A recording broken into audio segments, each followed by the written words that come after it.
আজকে কি ভিডিও করব চিন্তা করতে করতে একদম সাধারণ একটা ভিডিও আপনাদের সাথে শেয়ার করব। আশা করছি ভিডিওটা ভালো লাগবে।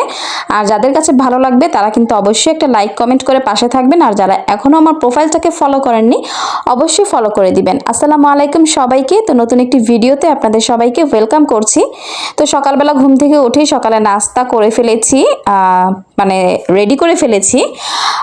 আর হচ্ছে এখানে আমি দুপুরে রান্নার সব প্রিপারেশন নিয়ে নিয়েছি। মুরগির মাংস ধুয়ে নিয়েছি, এখানে আলু কেটে নিয়েছি, তারপর হচ্ছে গাছের বেগুন কেটে হচ্ছে রেডি করে রেখেছি। ভর্তা করব, ডাল ভর্তা করব, সেজন্য ডালটাকেও আমি রেডি করে নিয়েছি। আর হচ্ছে এখানে আমি অলরেডি মশলাটাকে কষিয়ে নিচ্ছি।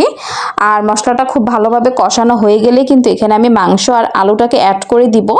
আর মাংস আলুটাকে কিন্তু খুব ভালোভাবে মশলার সঙ্গে আমি কষিয়ে নিব। আর আজকে আমি মাংসটাকে আলাদাভাবে কষিয়ে নিইনি, যেহেতু আলুগুলোর সাইজ বিগ ছিল, দ্যাটস ওয়াই হচ্ছে একসঙ্গে কষিয়ে নিব। আর এটা যেহেতু পাকিস্তানি মুরগি কিন্তু রান্না করতে মানে খুব বেশি সময় লাগে না, এগুলো খুব সহজেই সিদ্ধ হয়ে যায়। তো এই হচ্ছে ব্যাপার, খুব ভালোভাবে আমি সময় নিয়ে ঢেকে ঢেকে কষিয়ে নিচ্ছিলাম মাংসগুলোকে। দেখতেই পাচ্ছেন এখনও কিন্তু আমার মাংস কষানো হয়নি, এখনও আমি ভালোভাবে কষাচ্ছি।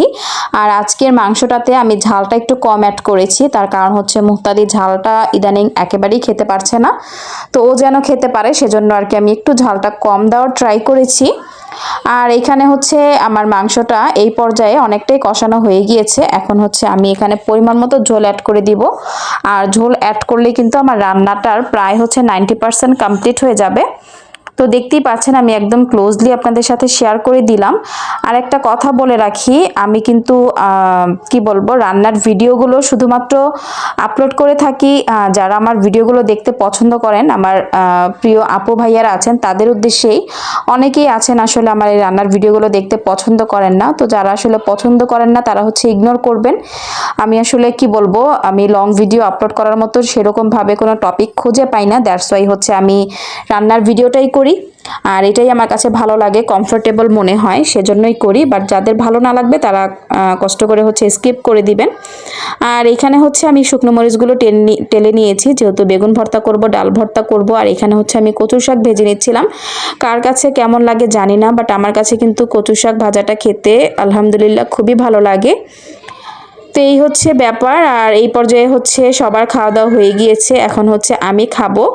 তো সেগুলি হচ্ছে দেখিয়ে নিলাম। এখানে মুরগির মাংস, এখানে যে কচু শাক ভাজা, ডাল ভর্তা আর হচ্ছে বেগুন ভর্তা ওদের বাবা খেয়েছে, খাওয়ার পরে এগুলো ছিল। আর এখানে হচ্ছে ডালও রান্না করে নিয়েছি আমি। আর এখানে হচ্ছে গরুর মাংস ছিল, ওদের বাবা খাওয়ার পরে এটুকু ছিল, তো সেটা হচ্ছে জমে গিয়েছে, এটুকু এখন আমি গরম করে নিব। তো যাই হোক, এখন খাবার খাবো। আজকের ভিডিওটা আমি এখানেই শেষ করে দিচ্ছি। যাদের কাছে ভালো লেগেছে অবশ্যই কিন্তু লাইক কমেন্ট করে দিবেন। আল্লাহ হাফিজ।